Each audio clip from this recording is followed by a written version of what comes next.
We'd like to go ahead and move forward with the first panel, so I'd like to invite my colleague Sean Sullivan to come up, as well as our first panel members.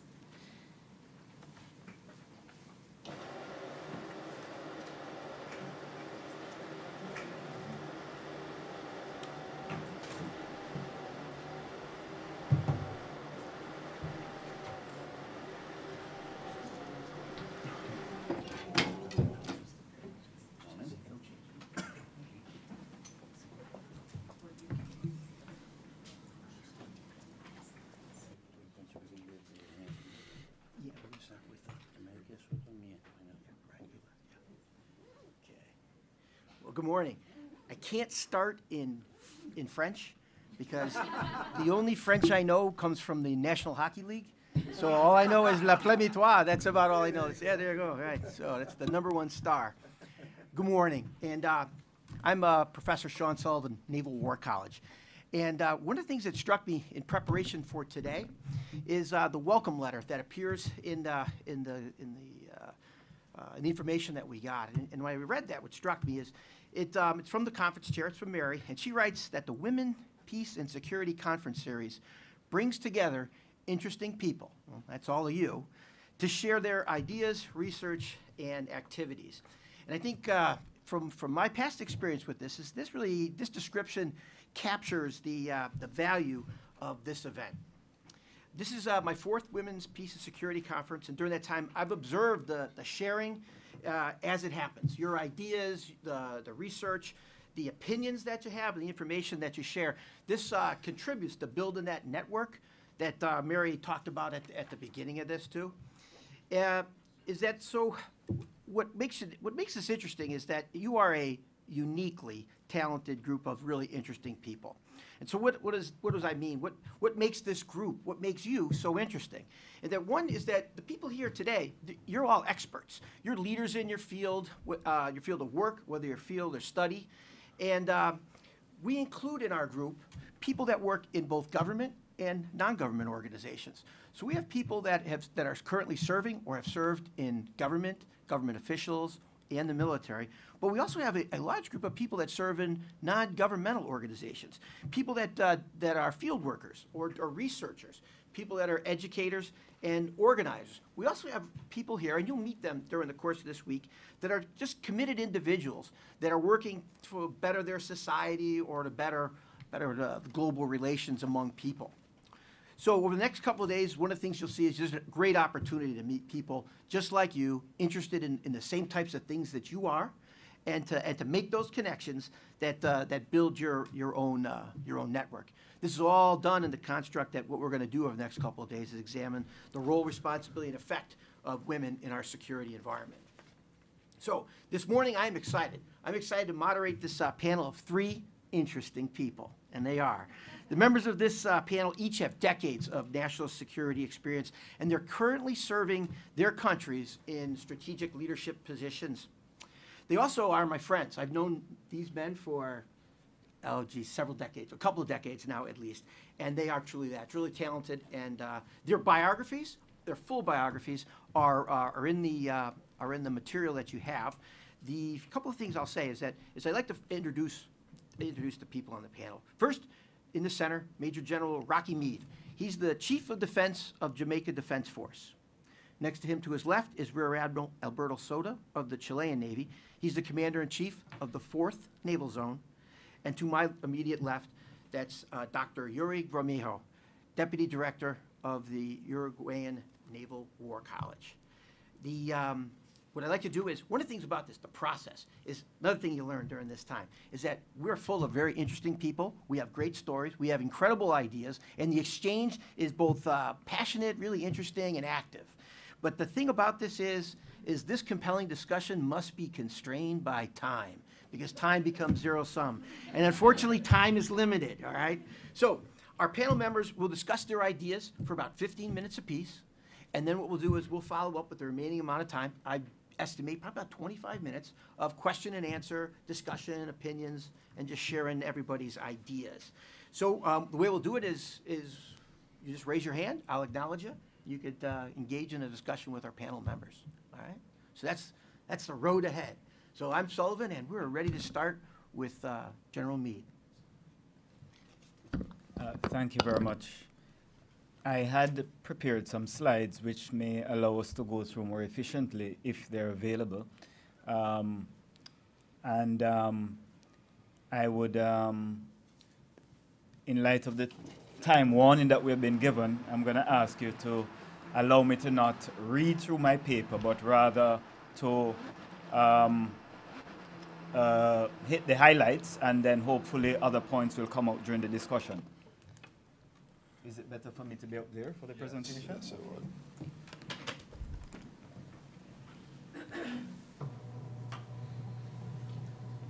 Which,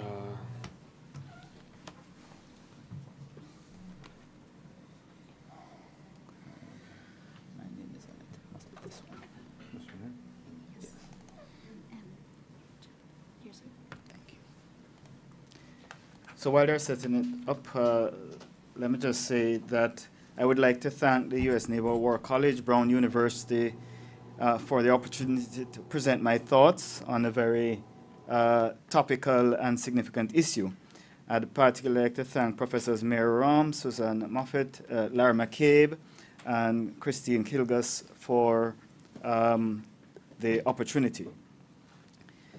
When I took command of the Jamaica Defense Force in December 2016, I embarked on a research process to determine the state of defense and security in Jamaica and the role of the Jamaica Defense Force with the aim of completing a strategic defense review.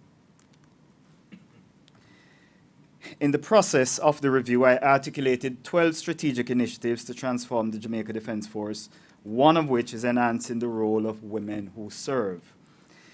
This particular strategic initiative was motivated primarily by my impression, supported by evidence, that the Jamaica Defense Force was not employing and protecting service women adequately to get the best service from them.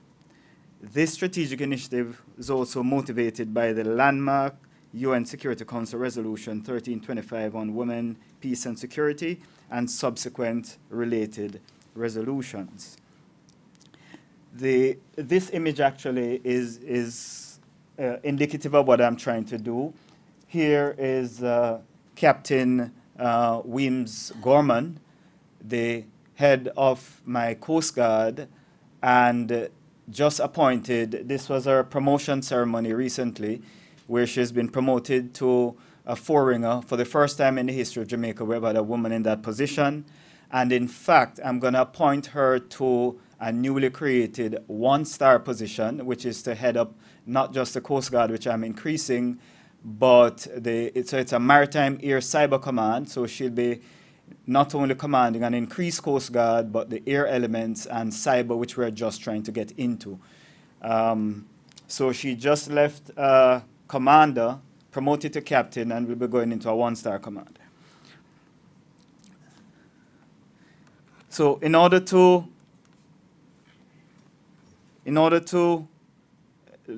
give you my perspective on these issues, I think it's wise to look at the condition that existed before we started to recruit women in the Jamaica Defense Force, some challenges we have had as we embarked on that path, essentially where we were at when I took office, and then informed by international best practices what I'm trying to do and the challenges that we've had.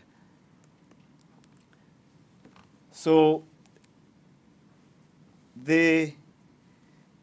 prior to 1962, which is when the Jamaica Defense Force was formed, there was the Jamaica Regiment, which was essentially a British element in Jamaica, because before 62 we were within the British Commonwealth, directly governed. And indeed, when the JDF was formed, no women were included, although there were women in the regiment that we had before. And there is actually no good reason for excluding women, except we can imagine, culture and just the perception that only men fight wars.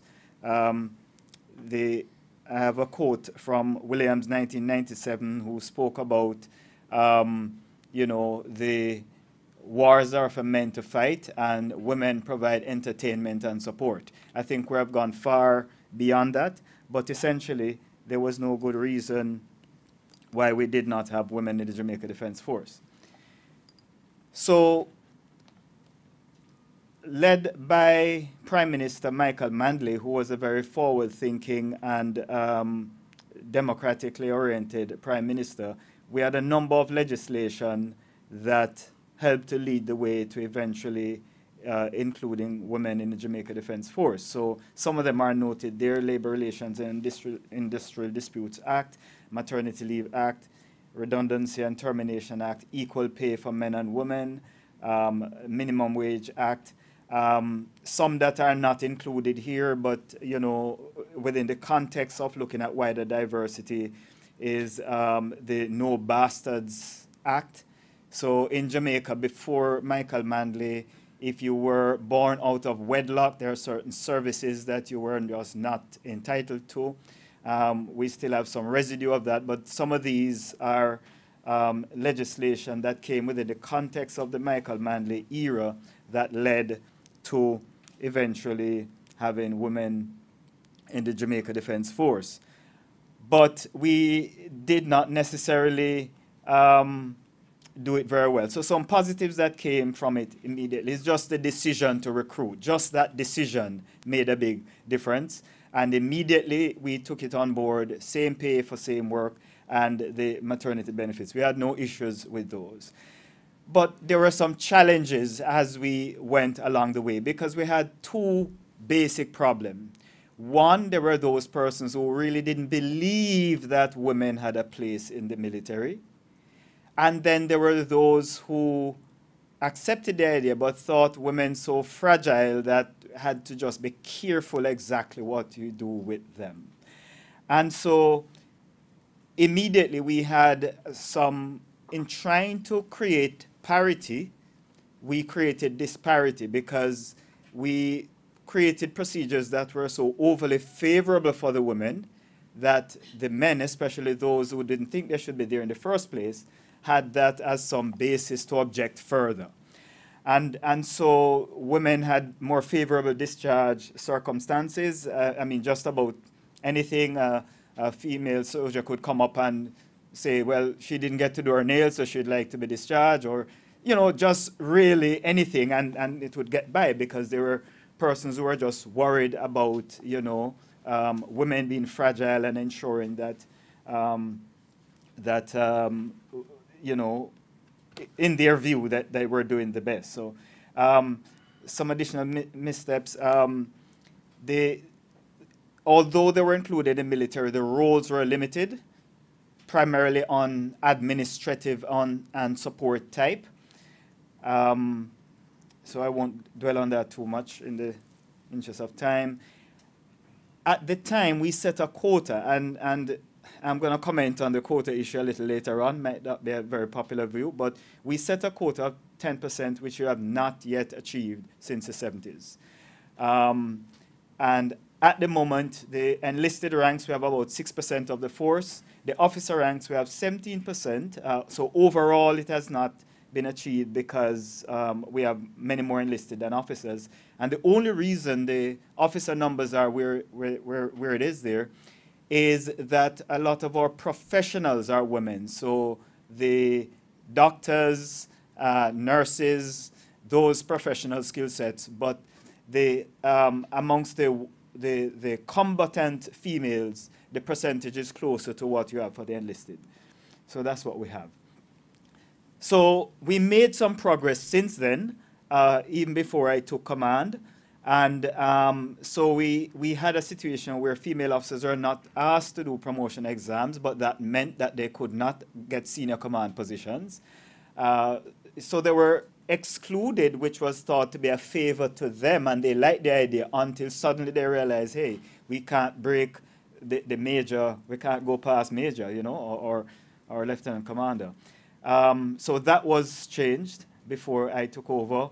and expansion in the areas that women can serve, including the infantry and the Coast Guard. So that's what I took over. We had made that progress. So some gaps that still existed since I took over in December. Nowhere near this 10%, and although I don't like the quota, I am concerned that we haven't even met this ridiculous 10% that we set as a possible goal. No woman, as I mentioned, was appointed above the commander rank, although many of them have qualifications that would allow them to. There's no woman enlisted service person was ever held the senior enlisted post, you know, command sergeant major type post. None has held that and still not. And there's just a belief that only males are capable of holding some posts. I have with me at the back Major Cooper, and she is the first female officer to command our training establishment in Jamaica, and it was not easy getting them to accept it. In fact, I was speaking to her traveling here that she still has to prove herself because this is an experiment that everyone is expecting to fail. So let me get straight to the main point before Sully gets me to leave. I am guided by trying to meet the United Nations Security Council resolution and guided further by NATO best practices. Jamaica is a very small country, small force, and so I look to the world for guidance.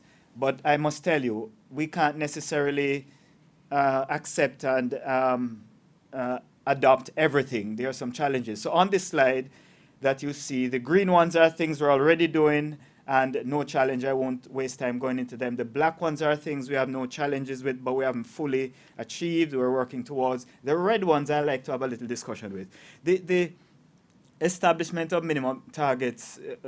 Now, the goal is laudable, but I don't want to fall into the trap that we did in the 70s, where for a good intent we do the things incorrectly with the wrong aim, and so we don't achieve the purpose. So I've read articles, for example, where in Australia with very laudable goals, persons are critiquing their approach to quotas for recruiting because what they've done in order to attract sufficient women to meet the quotas, they have lowered the physical standard to almost nothing. So for example, with push-ups, men may have to do, 40 push-ups, the women do 4. Really ridiculous, where when you actually go to do the job, which is a physical job, you're going to have persons who fail, and then it's a self-fulfilling prophecy for those who don't believe in it. So I'm not going to go with the minimum targets. I am going to go for competence. When I'm recruiting, I will take every single man and woman who meet the requirement. That's the approach I'm taking. Postponing physical test schedule in the enlistment corps during pregnancy. We try not to encourage pregnancy in the early stages of our recruitment simply because of the training requirement and people being posted away from homes and not being able to care. So this is a policy which I don't think I want to change too quickly because of the challenges of someone who is locked away training, isolated for 2 years and caring for a young child. So I have a little challenge with that one, although I understand the intent. Balanced composition between men and women in the recruitment and selection boards. This is something I cannot do right now, simply because we have such a disproportionate ratio that I can't guarantee that I'll have competent persons of men and women to do these important jobs. So it's a laudable future goal. I can't say that I can meet it right now. This other slide, similar moderate quota system, I commented on the quota in issue. Special recognition and awards. I would prefer not to have an award that says for the best woman this or the best female that. I'd prefer to just have awards, and if the top person is a woman, then so be it. And this would have been seen, Major Cooper can tell you, at our recent graduation of a mixed intake. The second top performing recruit was a woman. And not because we singled out a special award for women, because that would seem to suggest they can't quite meet the normal standards, so let's have a special award to recognize them. So there might be good intent there. I'm not so sympathetic to it. I'm sure we can have some discussion. It's probably not a popular view, but I'm just being frank with you.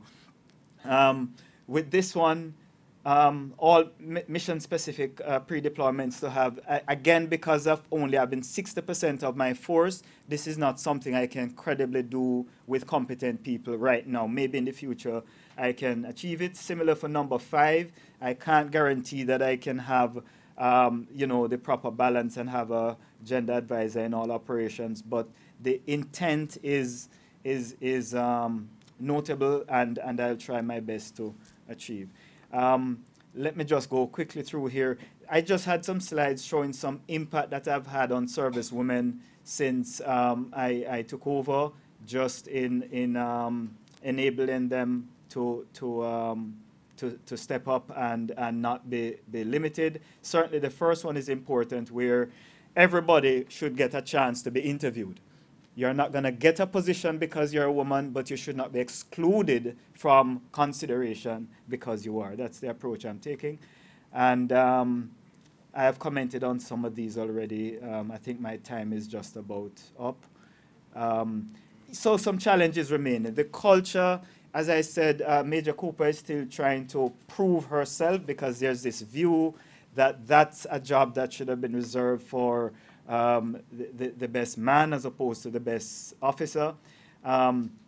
Meeting the needs of female soldiers, as we allow no barriers to the inclusion of women, I have to be conscious of the particular needs that are specific to women, and the need for more decision makers. I'm already trying to fix that. So in overcoming the challenges, there's increased training, evidence-based research. I'm a part-time academic in addition to being the chief, and I try to base everything in evidence. And of course, I'm trying to make the leadership changes necessary. So in conclusion, I just want to say that the Jamaica Defense Force, we're small, we're just a dot on the map, but we have a bit of influence in the Caribbean. We hope to lead on implementing the United Nations Security Council Resolution 1325 and related resolutions.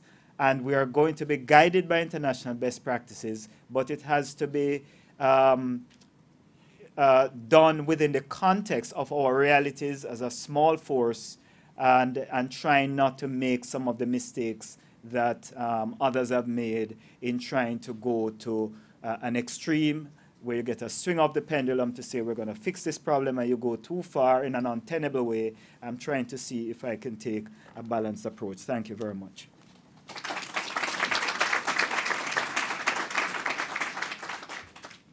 Thank you, General Meade. And now we'll hear from Admiral Soto.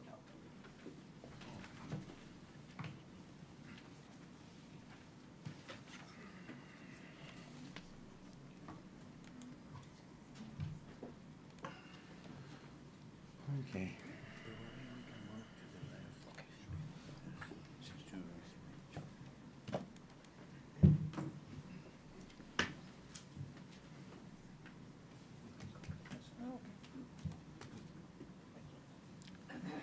Okay.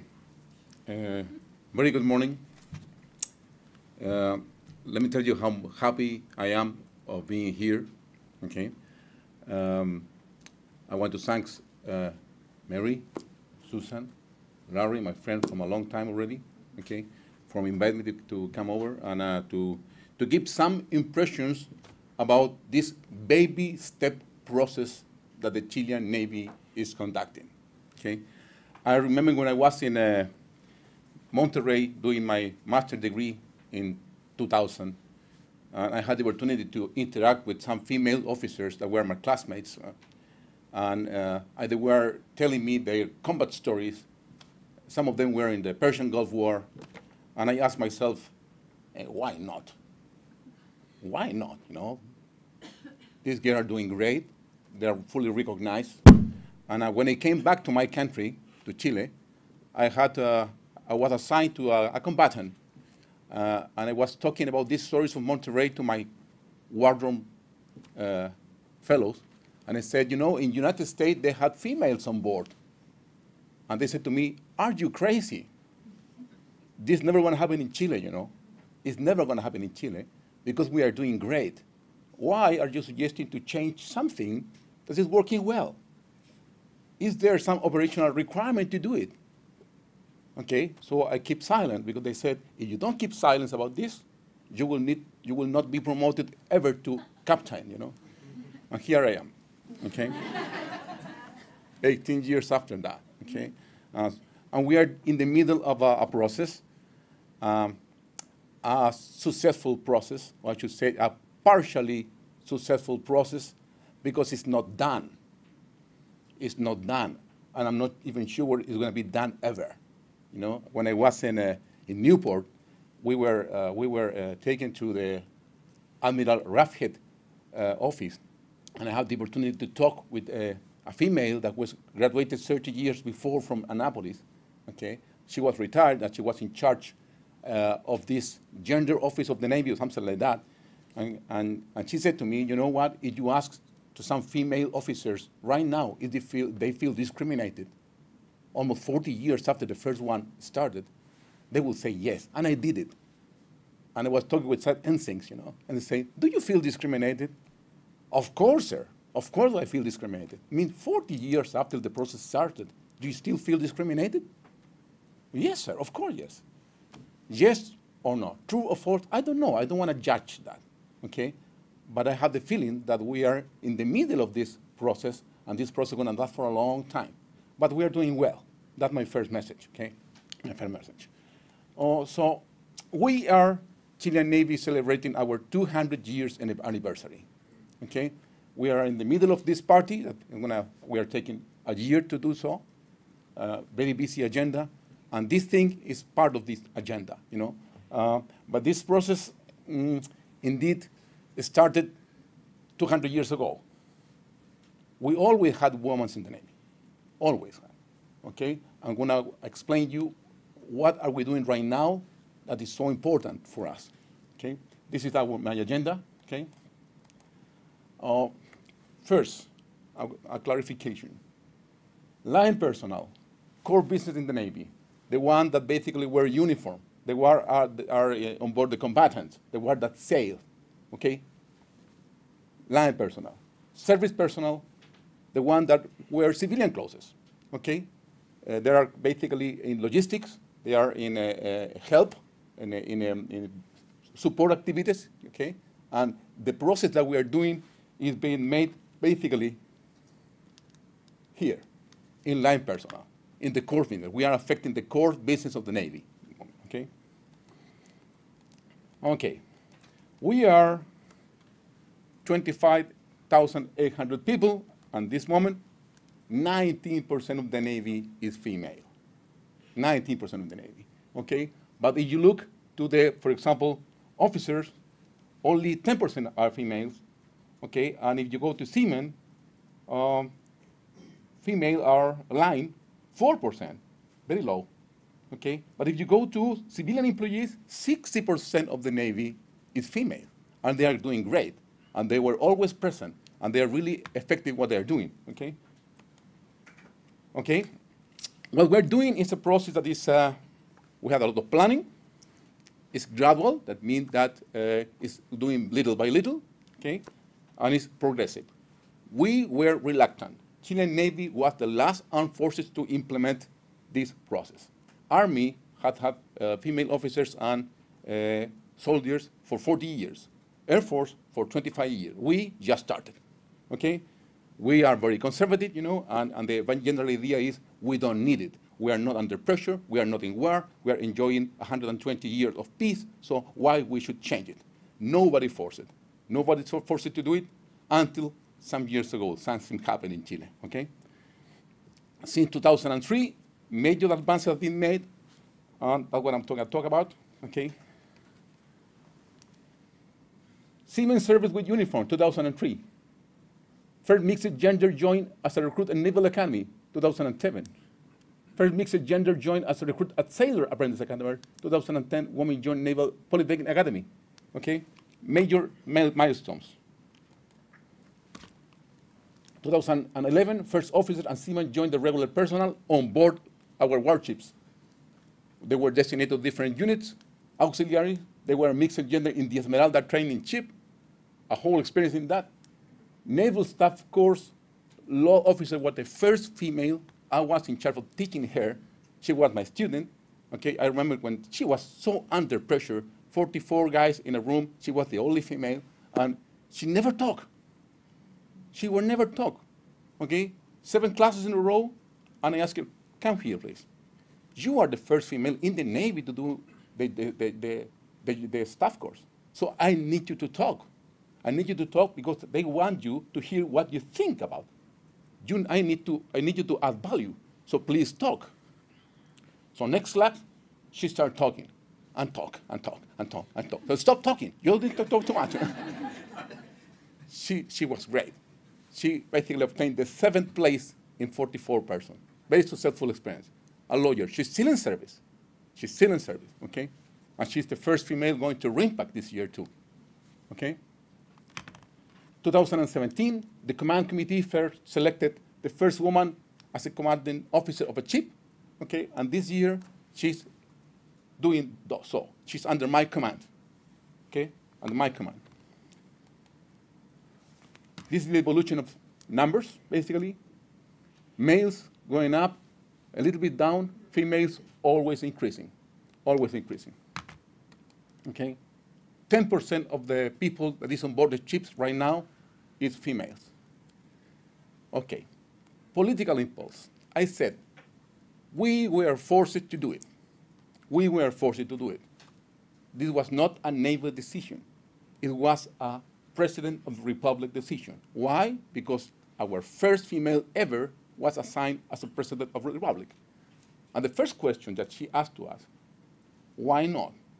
I am able to run the country, and you are saying that females are not able to run a ship. That's ridiculous.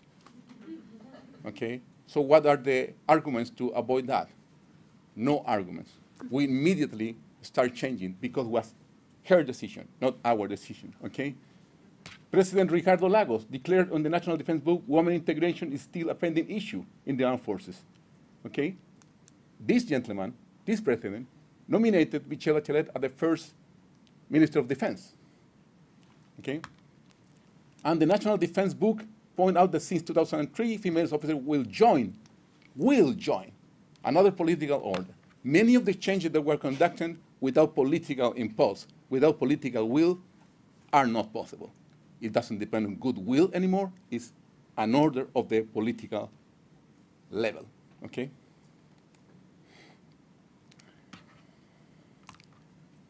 In 2006, the first woman Undersecretary of Defense. 2006 also, stamped with uniformed men, woman. It was a symbolic act. It was the first time that a graphic picture showed all the military being females, okay? And everybody knew in the country, okay, now everybody is involved in armed forces.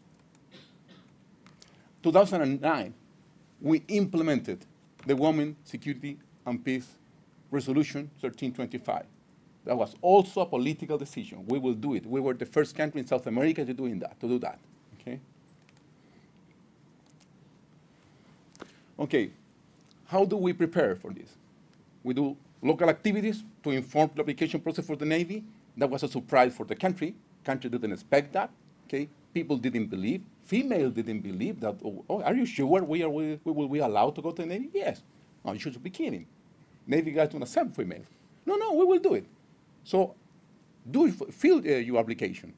It's not a joke. It's not a joke. You will be allowed to do it, okay? We have to do infrastructure adaptation. We have to design uniforms. We have to adapt regulatory adaptations. We have to do some planning of human resource process, recruitment, selection, and professional careers, okay? Some details about that. Infrastructure adaptation, of course.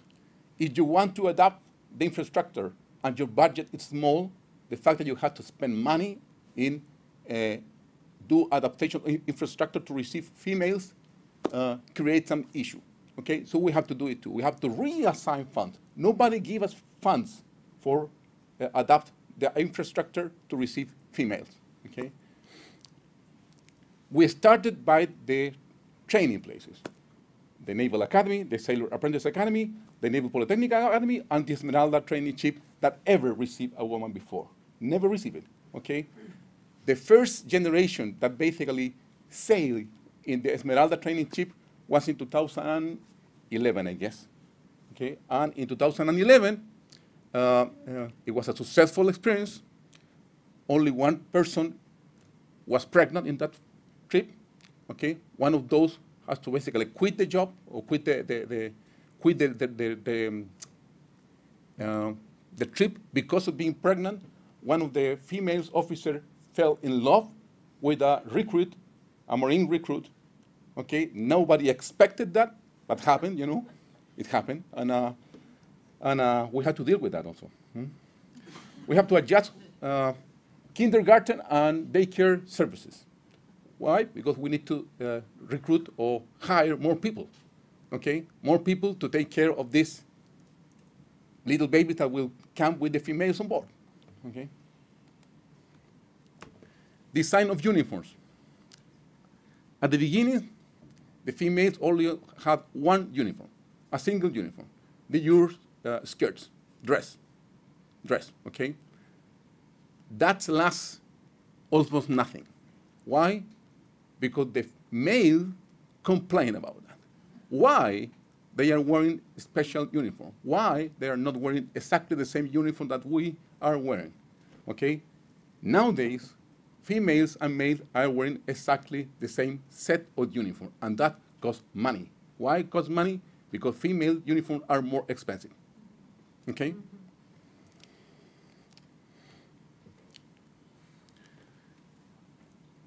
Some adaptation to the regulations, 2002, General Personnel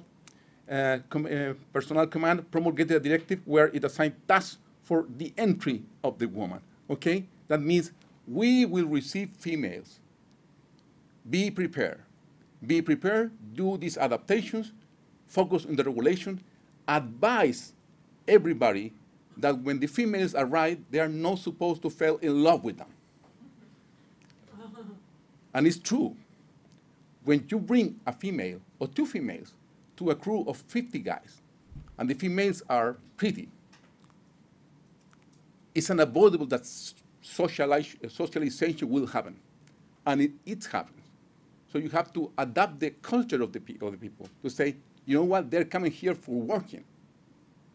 Ask them to fulfill the operational requirement. Socialize it is not an issue at the beginning. Maybe you will not avoid it, but it's not an issue. Try to convince to a 200-year Navy to do so. Okay. 2006, we elaborated the plan for incorporating the woman, where aspects of income, development, and retirement in the professional career were detailed. You know what? Some obvious questions were answered here. Obvious questions. Salary will be the same, yes or not? The conditions will be the same, yes or not? You need to write that. And we did it. We write everything, even the obvious thing. So no questions, no doubts will arise after that. In parallel, the normative body is updated in terms of pregnancy, sexual harassment, intra-family violence, and among others. For example, if you are on board with a female and you want to have a relation with her, first you have to ask authorization to socialize. Once you are allowed to socialize, you need to ask permission to have a relation, a formal relation. The experience have shown that indeed, when they ask permission to socialize, it's because they already had a relation. That's going on outside of the unit, outside of the combatant, but it's going on like that. Pregnancy. Adaptations in regulation to pregnancy rules. Okay? If you are pregnant, you are not going to be expelled from the Navy. You are allowed to be pregnant. You will have your leave 3 months in advance, and 6 months after that. So if you are pregnant, you will lose a female for almost 9 months. Okay? You have to adapt the relation for doing that. Obvious? Yes, but we have to do it. Physical fitness tests. All of them are giving physical fitness tests, but the requirements are not the same. Why? Because we did it exactly the same requirement for everybody, and it was a disaster.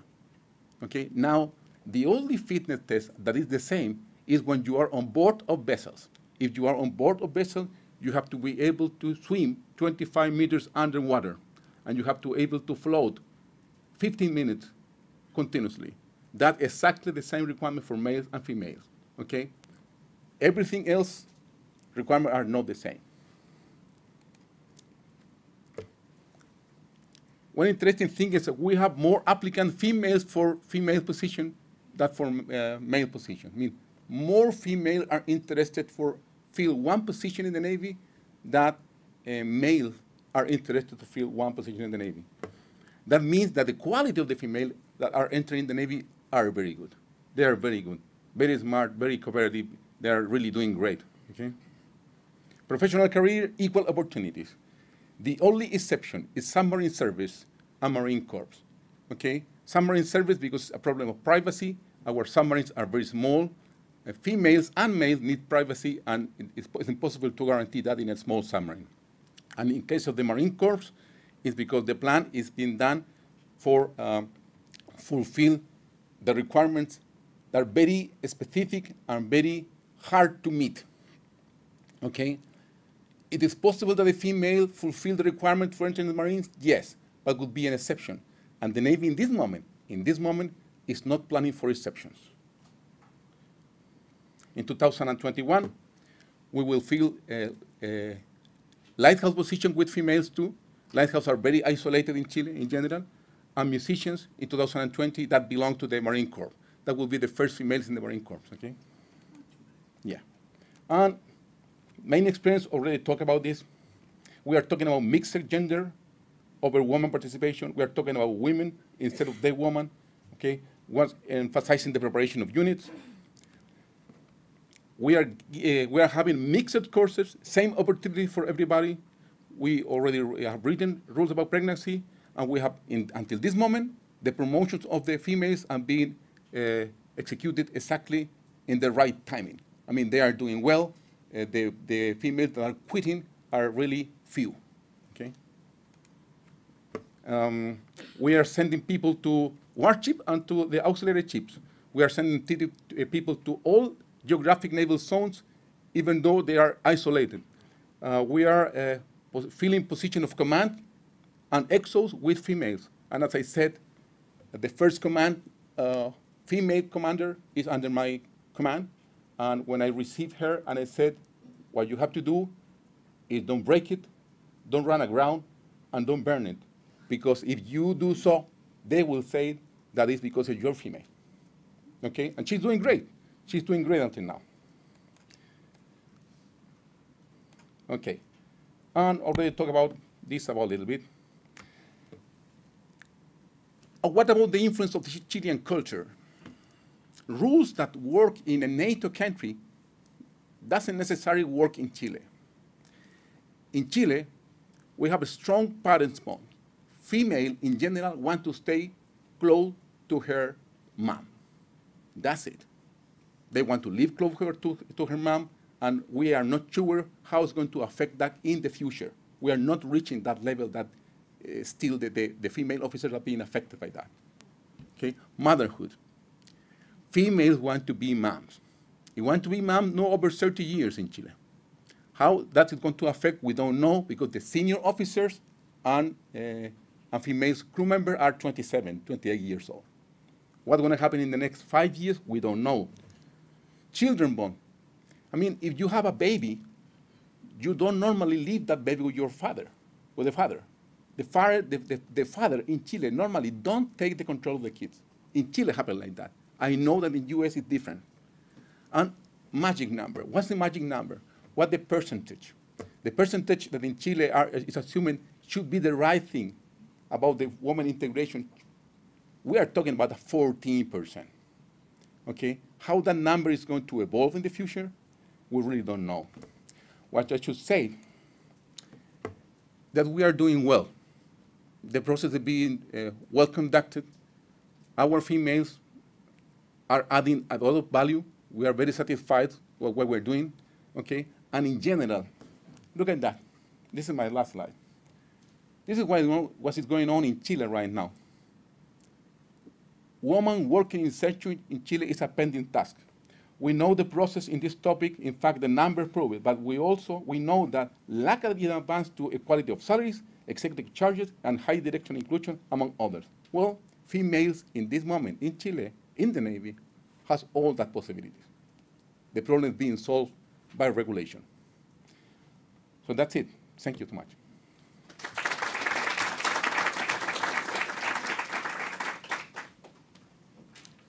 Thank you, Admiral. And now we'll have Dr. Romero.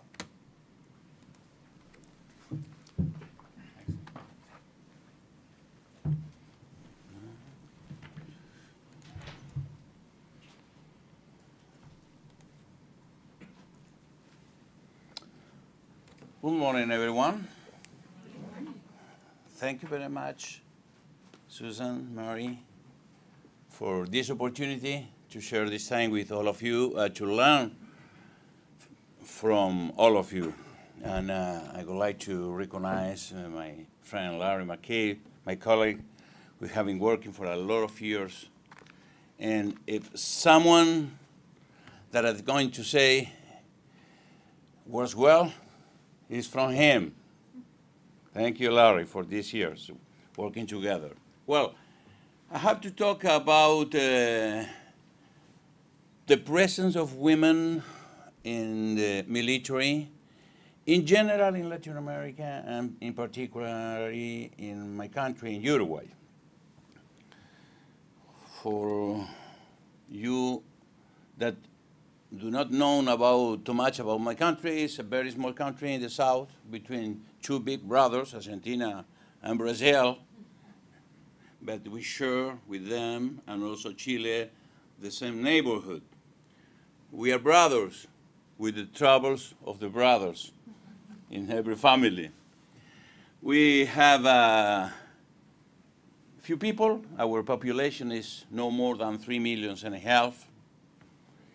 In a small space also. This is the quantity of population along the years, no more than 20,000 people. Actually, we have 20,316 people in the military, around 60 military by 10,000 people in the country. These are the budget, not too much. A small country, small military, small money. This is the distribution of the military in my country. As you see, most of the people are in the army. 10% of the people are officers. The Navy has almost 5,000 people, and the Air Force has 3,000, no, almost. And this is the distribution of the presence of men and women in our military. In the case of the Army here, plus 10% of the officers are women. In the case of the Navy, less than 10%, and it's different in the case of the Air Force, where almost the 25% of the officers are women. Congrats to people of the Air Force are happy. Yes, in Europe it's the same. They are very happy with this. Women actually reach the position of major in the three forces, and this year in the case of the Air Force officer and the Army officer, they're going to be commanders, lieutenant colonels. In total, around 19% of the military in all the forces are women in my country. This is all the career in the three forces. And this one is the position that women reach. In the case of Army, we're going to have soon a lieutenant colonel, and the same in the Air Force. And for sure, they want to be commander-in-chief in the future. Let me talk just a few comments about women on rights in my country along the story. Because Uruguay is not only a small country, in some aspects it's different of the rest of Latin America because it has special characteristics. In the 19th century, the girls were admitted in public school with a law of common education established the system mixed for education in the schools. This was in 1877. In 1817, the Constitution established for the first time the basis to enable the vote for women, and some years later, in 1828, women vote in my country for the first time. In the 50s, last century, the protection of women, the work environment, and pregnancy and postpartum, salary for moms was regulated.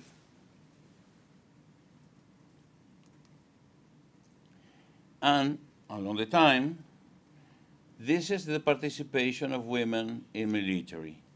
We began in the 1920-21 with the participation of nurses and medical women inside the military.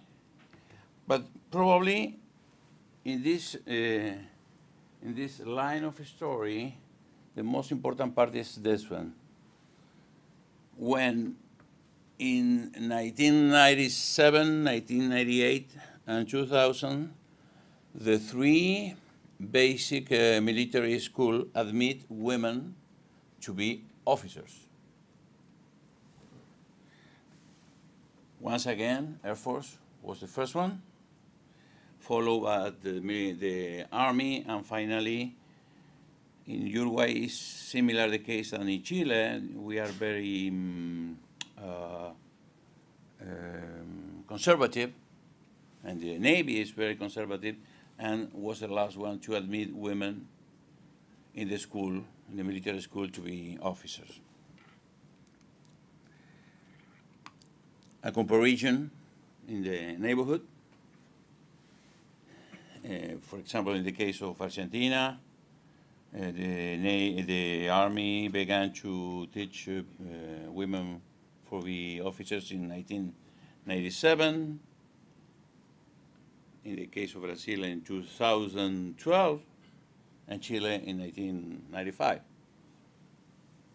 Something similar with some years of difference, but around the end of the 90s and the beginning of the 20th century, all the forces in the region began to teach women and prepare to be officers.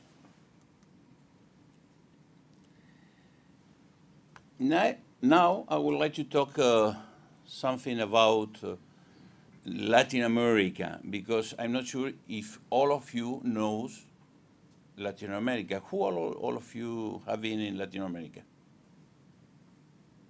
1, 2, 3, 4, please, can have 8, 11. Okay, half of the people in the room. Well, this is the map. A lot of countries, this big brother, very big. The other one, and we in the middle. Not easy to be with this guy, eh?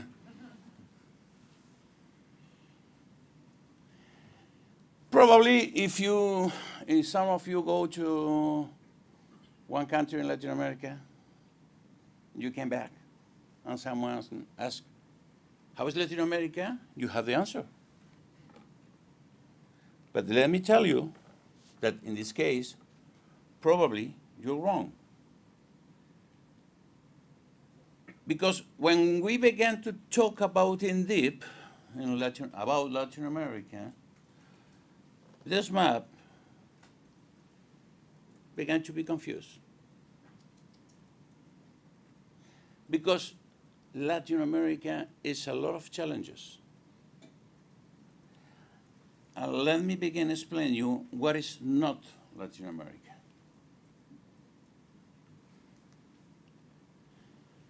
Latin America is not South America. A lot of people confuse both concepts. It's not the same. It's not Iberoamerica. It's not Spanish language countries.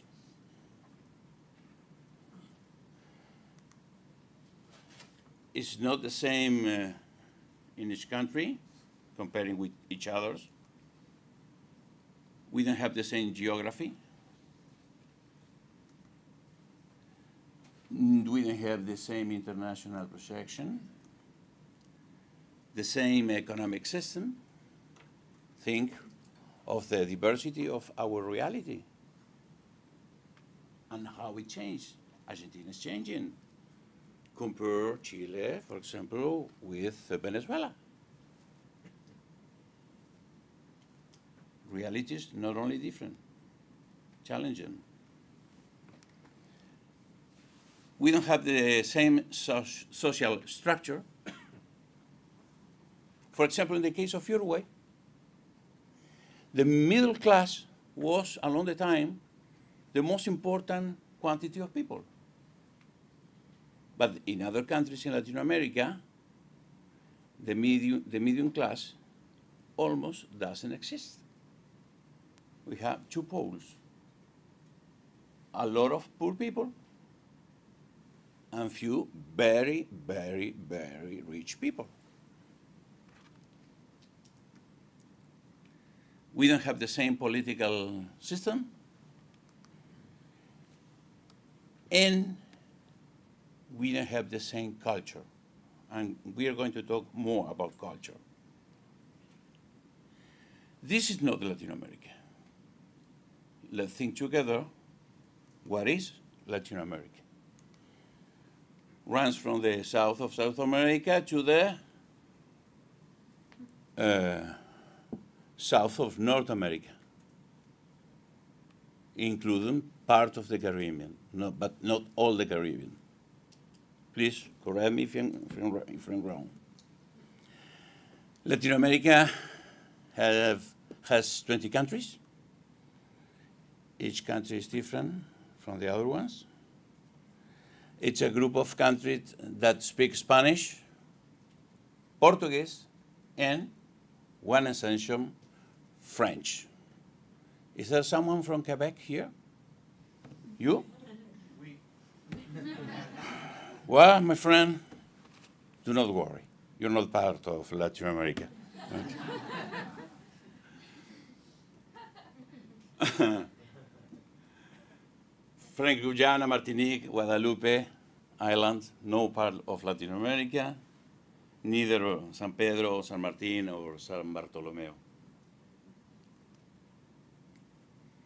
And don't worry, in USA, people from Texas, Arizona, California, and New Mexico, you're not part of Latin America. You can continue living calm.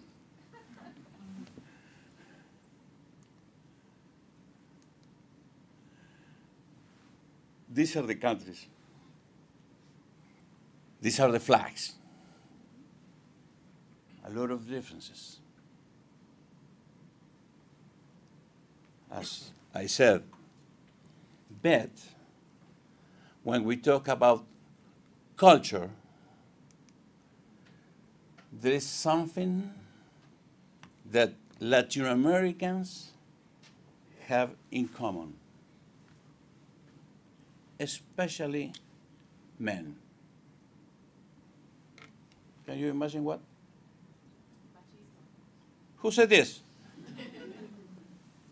You're right, man. Machismo. Yes. Definitely, women are smarter than men. Huh? Yes, we are machos. This is part of our culture, of our nature. This is in our genes. Is good or bad? It depends. What is machismo? How can we define machismo? Please, ideas. Masculine. Excuse me? Masculine. What more? Men are superior. Yes, yes.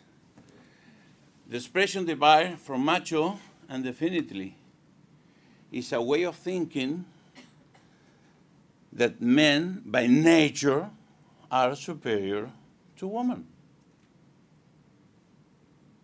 Who do agree with this expression? Come on, man. But this is a very important part of our culture. Men in Latin America believe, think, and feel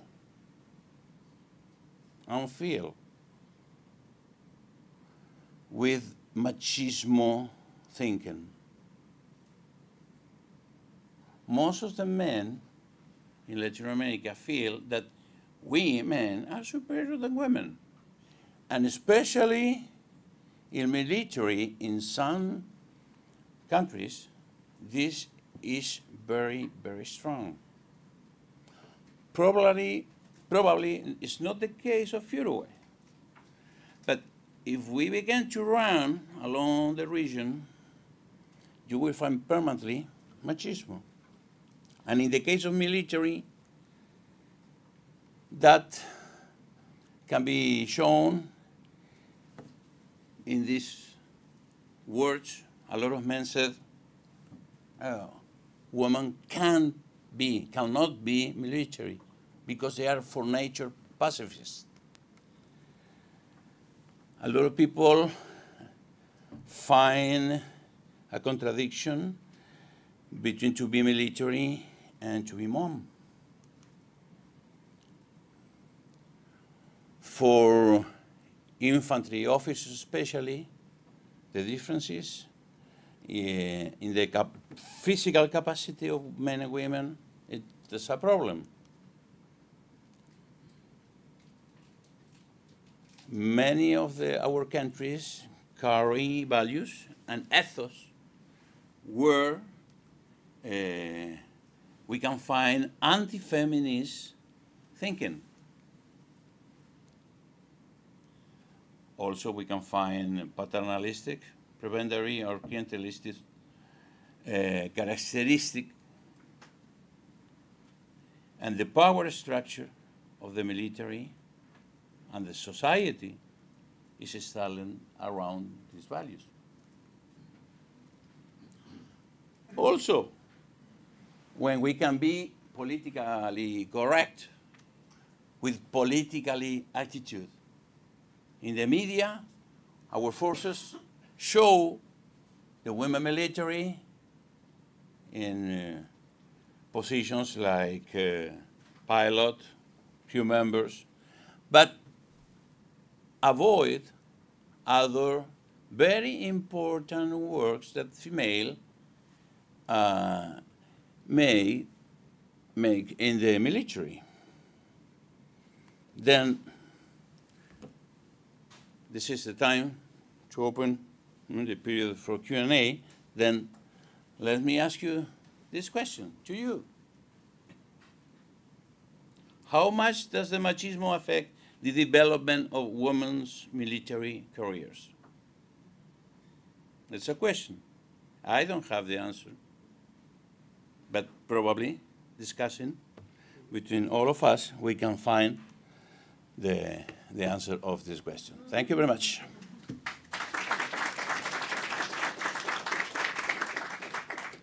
Thank you, Dr. Romero. Thank you, gentlemen.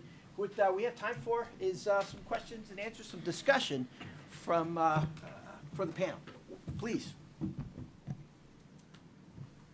I'll start.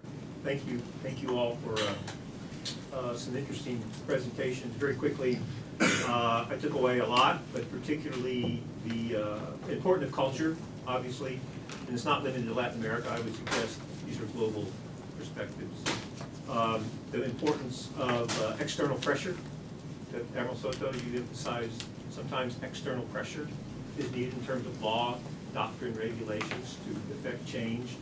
And then the pragmatic funding issue, and this is sometimes we forget that there are resource issues involved in any sort of major changes. So all of those I think are important to think about. But what I'd like to specifically ask about is, and Rocky, this is to you, one of our conferences several years ago, there was a young woman who talked about the importance of making the victim whole after crime. And I was very impressed with that in Jamaica, on how Jamaica did that. And she said she led a group of women whose job it was essentially to visit victims of crime and make them whole. And I'm interested in if you could talk about that a little bit. And more broadly, to the others, are there any particular roles in security in your countries, inside or outside the military, where women in particular are considered to be more effective, more efficient, more successful in completing the mission? So, Rocky, you know what I'm talking about, I hope. Oh, absolutely. Thank you very much, Larry, for that very significant question. In fact, well, if my full paper is made available, you'll see that I spoke with that, because if the UN Security Council resolution is really aimed at saying that women are actually more effective in resolving some of the challenges we have as we move towards peace.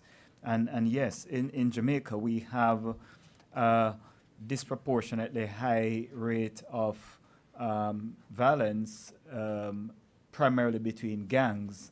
But then for every gang member or other person that's significantly injured or killed, there's a family.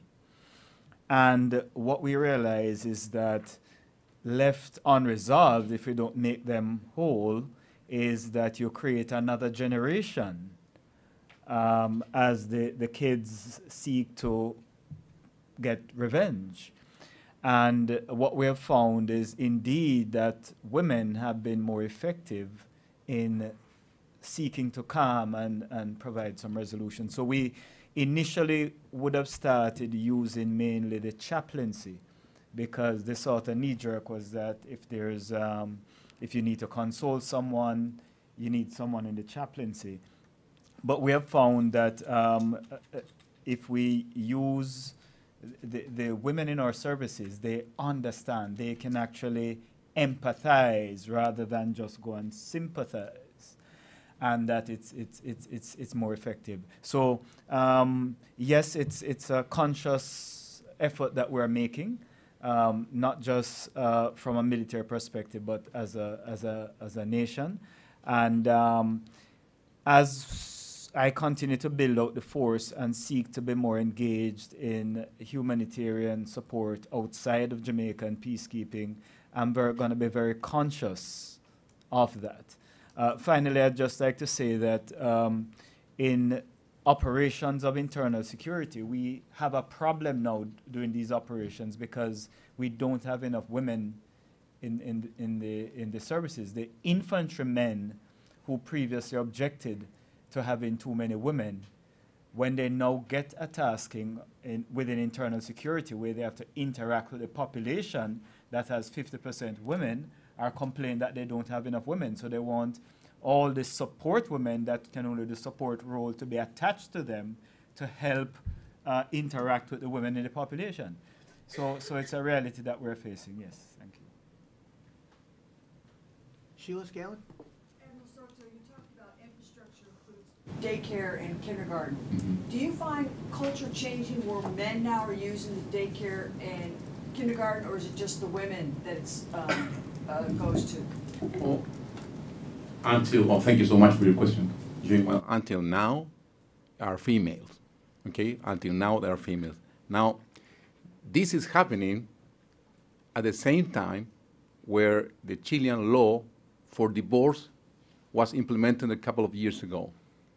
So nowadays, more males or single parents, males or males that are being divorced and finally having charge of the kids are showing up, are appearing.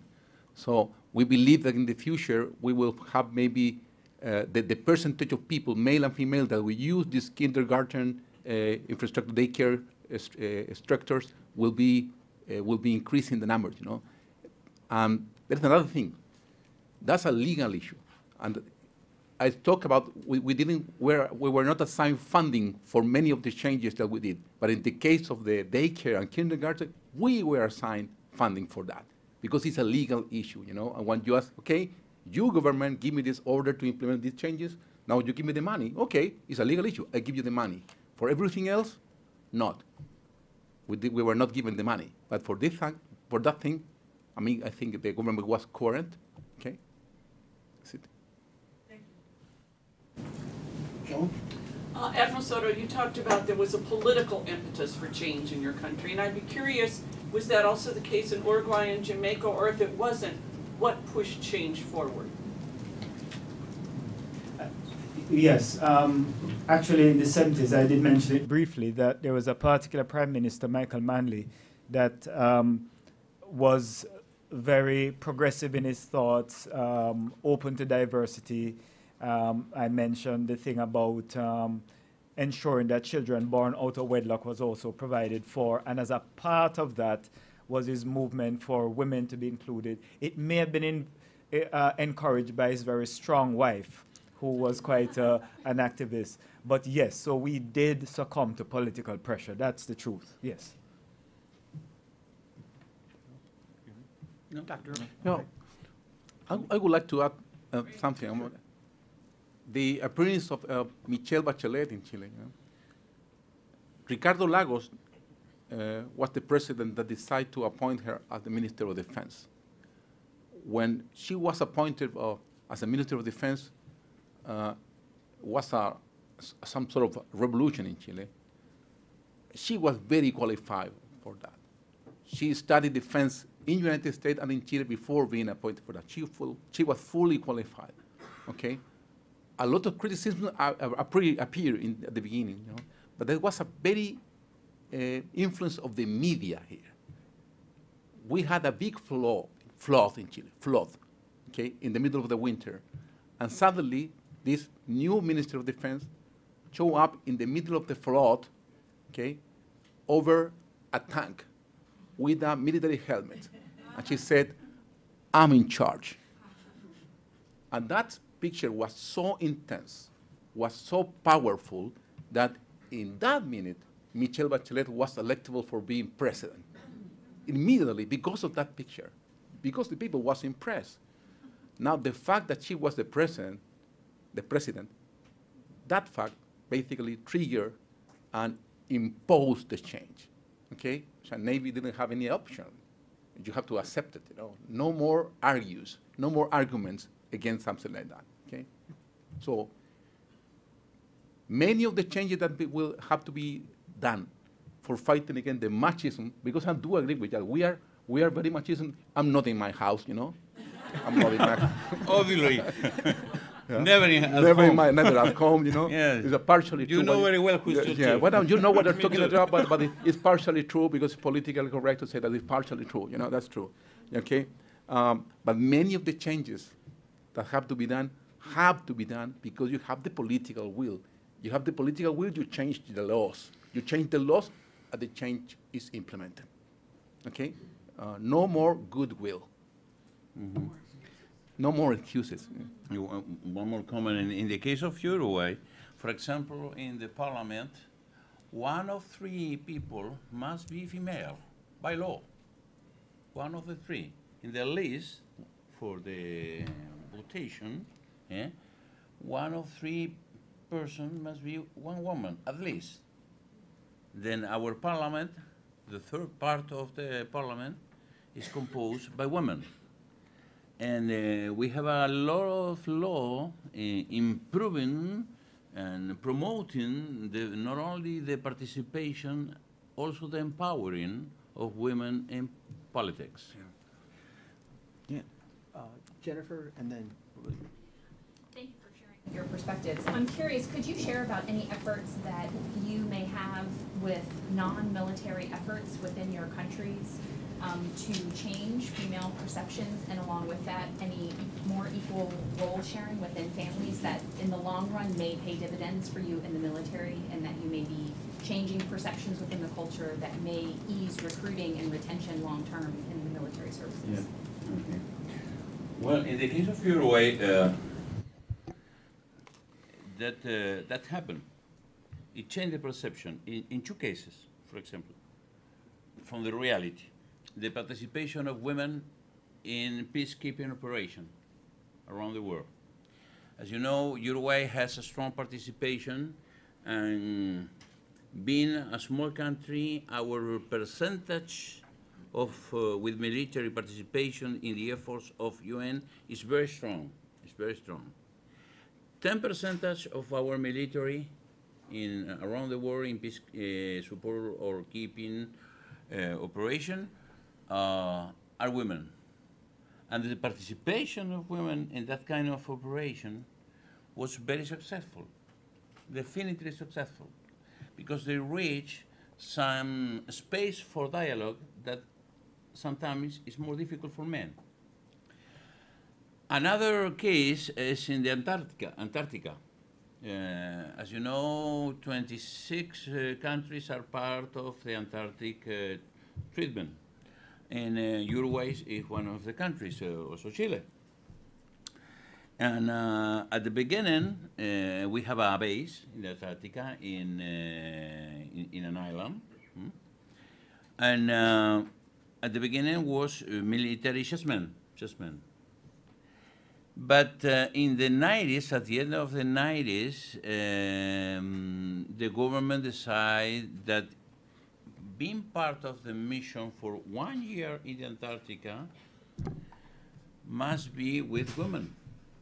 Then a woman went for the first time. A lot of challenges and questions were made before this, because a woman for 1 year in the Antarctica with just 10 more people alone in the middle of nowhere, when winter is 30 degrees Celsius under 0. This case, the continuous participating, this case was analyzed. And the participation of the women in the missions was very definitely successful. Changed not only the perception, changed the attitude and the way of working, of living of the rest of the men. Because men alone, at the end of the year, they were almost, monkeys, animals. 10 men alone for 1 year.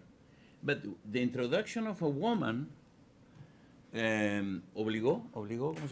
force that adapt better ways of conduct. Do you understand what I mean? Yep. Well, and thank you for your question, Jennifer. You know, I should say in this moment, to overcome this inferiority of conditions of the females is not a problem only in the military, It's a problem of my country. Okay? In this moment, we as a country are facing a huge wave of feminism. 6 months ago, nobody talked about this. Nobody talked about this. Why this huge wave of feminism show up? Because many abuses were proved in very diverse aspects of the social life, nothing to do with the military, about sexual harassment, sexual abuse, and my society, the Chilean society, the female society said, you know, stop it, not anymore. Not anymore, you know, and 6 months ago, this was not an issue for our government. We have a new government. It was not in any agenda thinking about this, and now this is the first topic of the agenda of the Chilean government, solving these issues. And why that is the case? This is just an hypothesis, my hypothesis. I will dare to say one hypothesis. It's an issue because my country, Chile in particular, had solved many of the basic things that have to do with surviving. Housing, healthcare, okay, infrastructure, many of the things. You go to some places in Chile, it's like being in some very modern cities in the United States, you know? We have solved that issue. Our poverty level is very low. So when you solve that issues, now you begin to, you start thinking about these other issues that are very important, but were not urgent. If you talk about feminism in Sudan, they will say, what are you talking about? Give me money and food, please. Give me water, you know? In the case of Chile, the space was created, good for us, okay?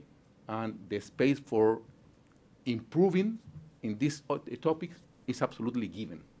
So good for my country, good for my country, okay? And I'm quite sure this is not going back. It's gonna stay forever, I'm quite sure. Because you talk with the little lady, I have a 21-year-old daughter, she is completely convinced that it's fair and it's right. She's in the university, all the new generations talk about that. They don't accept going back. They need protocols to avoid abuses. They need protocols to basically punish the one that abuse, you know, and they are forcing the changes. They are forcing the changes. So military is changing, yes. Civilian, my country, my complete country is changing. Okay, the sands have fallen from the top of the hourglass all the way into the bottom. I'd like to thank our panel members for their ideas and their papers. Thank you.